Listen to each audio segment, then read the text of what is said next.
Sobrang nag-crave nga ako ng pastry today. Buti na lang andito na sa South ang sikat at dinadayong cafe sa San Juan, Manila. Grabe, sila na talaga ang nag-adjust para sa ating mga taga-South. Isa nga ang cafe na ito na maire-recommend ko at di ako mapapahiya. Bukod kasi sa masasarap at quality naman talaga ang mga pastry nila dito. Dahil freshly baked ito everyday at ang gamit nila ay T65 imported flour na galing pa talaga sa France na usually lang ginagamit sa crusty at crispy bread. Tapos 100% butter pa ang gamit nila, hindi margarine ha. At isa talaga sa favorite ko dito ay yung mga pre-taste nila eh. Sarap. Pre-taste pa lang, mabubusog ka na eh. Dito nga yan sa Good Pastry Cafe na located sa 261 Aguirre Avenue, BF Homes, Parañaque. Sobrang dami mo nga pagpipilian dito, yung tipong halos lahat ay gusto mong matikman eh. Mula sa kanilang bestseller na Pandoro, iba't ibang klase ng croissant, may mango, strawberry, Oreo, chocolate at napakarami pang iba. May strawberry pastry din, mango at green grapes. Tapos yung kanilang crunchy na flat croissant na favorite ni Dali, ang dami ding flavors oh. May iba't ibang klase ng tarts. Kung di ka mahilig sa sweets, meron din silang mga savory pastry tulad nitong pizza sausage baguette at corn cheese pastry. Huwag mo rin kalimutan itong hot chocolate na perfect talaga sa kanilang plain croissant. Madami din silang food na ino-offer sa rice meal. In-order ko nga yung kanilang pork donkatsu, kimchi spam fried rice, at yung kanilang garlic longganisa. Meron ding arrabbiata pasta at perfect ang garlic shrimp pizza nila. At kung nagdadayet-dayetan ka naman meron din silang avocado salad. Sa drinks ay madami ding options, strawberry latte at blueberry latte para sa mga non-coffee drinker. At dito nga sa bagong branch nila ay mas ginalingan pa nila. Dahil meron lang naman silang beam screen room na talaga namang mag-e-enjoy ka. May big mirror pa for selfie. At syempre hindi mawawala ang vintage classic interior design. Mas malawak ang dining area, may alfresco at may big parking area. But wait, there's more. Napaka-high-tech at very hygienic pa ang kanilang smart display table. Isang pindot mo nga lang ay automatic na itong bubukas at magsasara na rin itong kusa kapag wala nang na-detect na tao sa harap. Amazing! Open nga pala sila ng 7 a.m. to 1 a.m. everyday. So paano? Tikman na natin! At yan, narito na tayo sa second branch ng Good Pastry Cafe na located sa 261 Aguirre Avenue, BF Homes, Parañaque. Yan oh. Grabe, ang dami. So sa mga magkikrib dyan, sa mga taga-South, ito na, inilapit na sa inyo. Open sila ng 7 a.m. to 1 a.m. everyday. Yan, no? So mag-crave kayo sa pastry at meron din silang mga rice meal. Yan, dami. So first nating titikman, syempre, ito tayong donkatsu. Pero bago yan, pray muna tayo. Ama, salamat po sa mga biyaya ito. Pakibasbasan po sa pangalan po ni Jesus. Amen. Yan, una natin tikman yung donkatsu.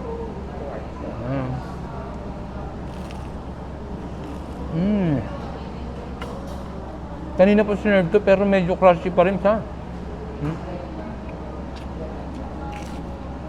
Ang sarap. Perfectly partner siya sa rice. At next naman natin itong shrimp pizza nila na hindi ko alam kung anong tawag dito. Natin yung kanilang pizza.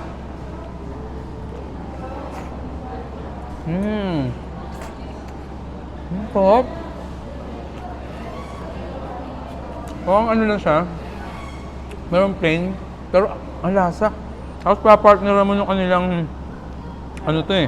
Arrabbiata. Grabe oh. Ano natin?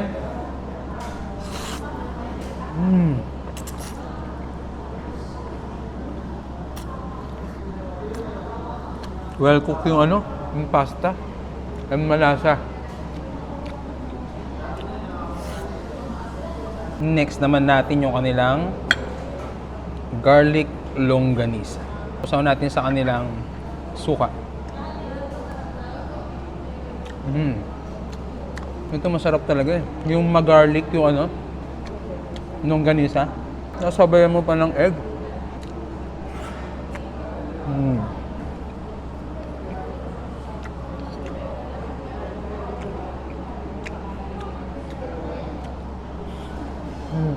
Next naman natin yung kanilang kimchi fried rice spam. So yung spam niya medyo na chop na.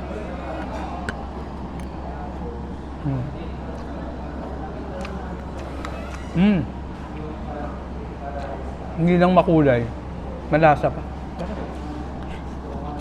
Next naman natin yung kanilang avocado salad. Grabe, ang lalaki ng mga avocado. Para isang ano to, puno na ba to?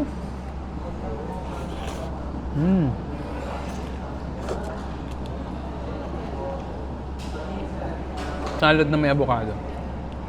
So, syempre, dito na tayo sa pastry nila. Ayan. Ito talaga yung favorite ko. Pandoro. Ayan, di ba? Tsura pa lang, ganda-ganda na. Ayun lang. Woo!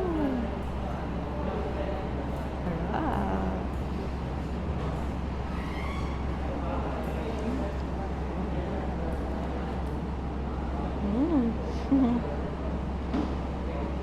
Lambot talaga ng mga croissant dito. Ayan o, yung dough na ginamit nila. Panalo. Tapos ito yung kanilang mango pastry.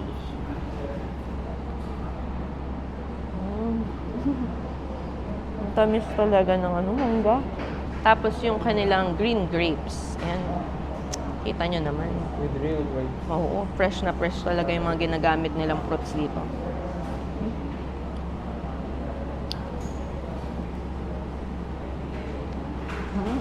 Kung hindi naman kayo mahilig sa sweets, meron din silang mga savory na pastry.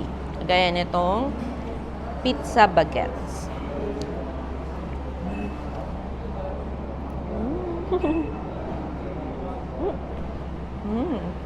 At yung kanilang cream cheese garlic. Ayan. Oh. Punit.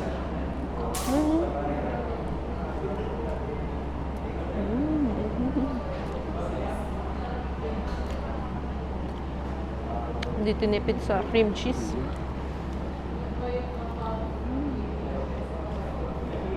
Tapos may mga crunchy din sila. Ayan, oh. Flat na croissant naman siya. May strawberry tapos yung cookies.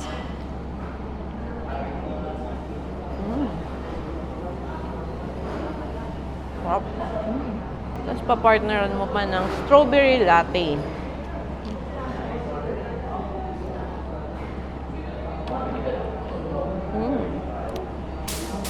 Sa mga hindi mahilig sa coffee.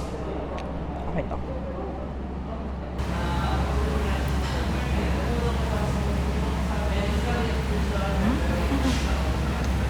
Sobrang nag-crave nga ako ng pastry today. Buti na lang andito na sa South ang sikat at dinadayong cafe sa San Juan, Manila. Grabe, sila na talaga ang nag-adjust para sa ating mga taga-South. Isa nga ang cafe na ito na maire-recommend ko at di ako mapapahiya. Bukod kasi sa masasarap at quality naman talaga ang mga pastry nila dito. Dahil freshly baked ito everyday at ang gamit nila ay T65 imported flour na galing pa talaga sa France na usually lang ginagamit sa crusty at crispy bread. Tapos 100% butter pa ang gamit nila, hindi margarine ha. At isa talaga sa favorite ko dito ay yung mga pre-taste nila eh. Sarap. Pre-taste pa lang, mabubusog ka na eh. Dito nga yan sa Good Pastry Cafe na located sa 261 Aguirre Avenue, VF Homes, Parañaque. Sobrang dami mo nga pagpipilian dito, yung tipong halos lahat ay gusto mong matikman eh. Mula sa kanilang bestseller na Pandoro, iba't ibang klase ng croissant, may mango, strawberry, Oreo, chocolate at napakarami pang iba. May strawberry pastry din, mango at green grapes. Tapos yung kanilang crunchy na flat croissant na favorite ni Dali, ang dami ding flavors oh. May iba't ibang klase ng tarts. Kung di ka mahilig sa sweets, meron din silang mga savory pastry tulad nitong pizza sausage baguette at corn cheese pastry. Huwag mo rin kalimutan itong hot chocolate na perfect talaga sa kanilang plain croissant. Madami din silang food na ino-offer sa rice meal. In-order ko nga yung kanilang pork donkatsu, kimchi spam fried rice, at yung kanilang garlic longganisa. Meron ding arrabbiata pasta at perfect ang garlic shrimp pizza nila. At kung nagdadayet-dayetan ka naman meron din silang avocado salad. Sa drinks ay madami ding options, strawberry latte at blueberry latte para sa mga non-coffee drinker. At dito nga sa bagong branch nila ay mas ginalingan pa nila. Dahil meron lang naman silang beam screen room na talaga namang mag-e-enjoy ka. May big mirror pa for selfie. At syempre hindi mawawala ang vintage classic interior design. Mas malawak ang dining area, may alfresco at may big parking area. But wait, there's more. Napaka high-tech at very hygienic pa ang kanilang smart display table. Isang pindot mo nga lang ay automatic na itong bubukas at magsasara na rin itong kusa kapag wala nang nadetect na tao sa harap. Amazing! Open nga pala sila ng 7 a.m. to 1 a.m. everyday. So paano? Tikman na natin!